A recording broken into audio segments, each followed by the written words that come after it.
All right, today we are opening a dossier on one of the most compelling, most fascinating antagonists in all of literature and philosophy, the entity we know as Mephistopheles. We're going to deconstruct his motives, his methods, and his ultimate, absolutely world-shaking argument against creation itself. So, let's just start with his own words, right? You gotta understand, this isn't just him boasting. It's a direct challenge to the very idea of human progress. It's a mission statement. He's basically declaring that all our highest aspirations, everything we work for, it's just a puppet show. And he's the one who's here to cut the strings.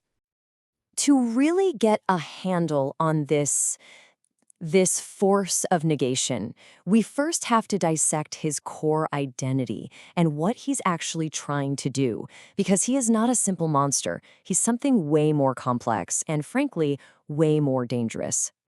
See, he's not just a tempter. That's too simple. He's a psychological foil, the one who gives a voice to our darkest thoughts. He's a sharp-witted cynic, constantly picking apart our true motivations. And, maybe most importantly, he's an explorer of the human condition, using our own ambitions as his personal laboratory. And all four of these roles, they work together to make his approach devastatingly effective. And this is the key. His objective isn't just about collecting souls for the underworld. It is so much bigger than that. He is trying to win a cosmic philosophical argument. His goal is to prove once and for all that the entire act of creation was a pointless mistake and that humanity is, at its core, an inherently and immutably flawed design. So, how does he pull this off? Let's take a look at his primary weapon, his signature move that has become the stuff of legend. He operates like the ultimate cynical banker of the human spirit. He offers a deal that looks way too good to be true because, well, it is. The Faustian bargain isn't a gamble, it's a trap. It's a high-interest loan on your very soul that is engineered from the very beginning for a guaranteed, philosophically certain foreclosure.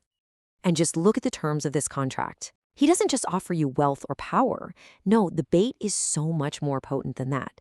He offers unrestricted freedom and the absolutely intoxicating thrill of genuine, world-shaking consequence. And the price? Oh, just your soul. But the escape clause, this is pure psychological genius. The deal is over the second his client finds a moment of pure contentment and wishes for it to stay. He's betting everything on the idea that human striving will never, ever be truly satisfied. Okay, now let's pull up a case file. Let's look at where this cynical philosophy was used not in some old myth, but in a covert Cold War-era operation.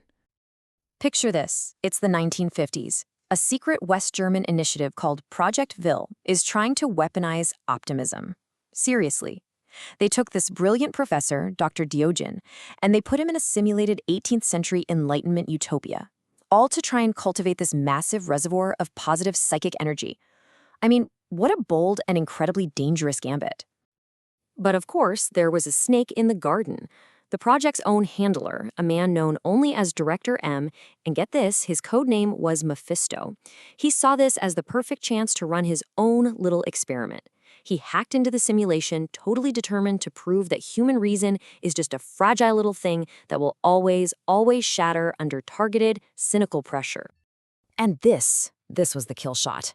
Director M stages a horrible tragedy inside the simulation, which just shatters Diogen's carefully cultivated optimism.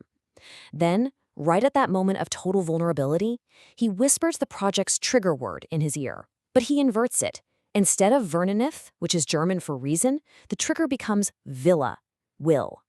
This one, single, inverted word sends Diogen into a catastrophic psychological collapse, turning a project of hope into an absolute nightmare. So we've gone from one man's mind to the fate of an entire world. Now let's scale this up to a wager on an even grander scale. This time, the challenge isn't aimed at a single person, but at a perfect world. Think about this for a second.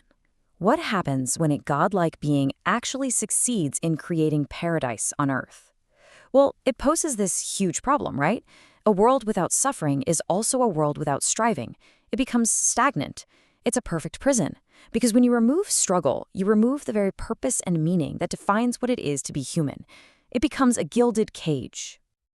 And this sets the stage for the ultimate philosophical stress test. Here's the wager. Mephistopheles bets that if you give them the choice, humanity will always reject imposed, serene perfection. They will choose the intoxicating, the dangerous, the thrilling alternative, consequence, chaos, and transgression. He's betting that deep down we desire freedom more than we desire peace. And that's what you have to get about this whole thing. The stakes here are purely philosophical. The wager was never really for a soul. It was to prove a devastating point about existence itself, that a world without struggle is a world without meaning. And you know what? He is utterly confident that he will never lose a bet on human nature. So what's the ultimate function of an entity like this? What does it all mean? Let's close out the file with one final threat assessment and frame his role in a much bigger cosmic conflict. This chart really lays out the fundamental split. On one side, you have the creator. He sees humanity as raw material, something to be improved, to be surpassed, in an ultimate act of creation. On the other side, you have the cynic, Mephistopheles. He sees humanity as just inherently flawed. He's a perpetual challenger, and his goal is the ultimate act of negation. It's the irresistible force meeting the immovable object. You know, this isn't really just a story about heroes and villains. It's an unresolved dialectic, this constant churning argument between two opposing forces.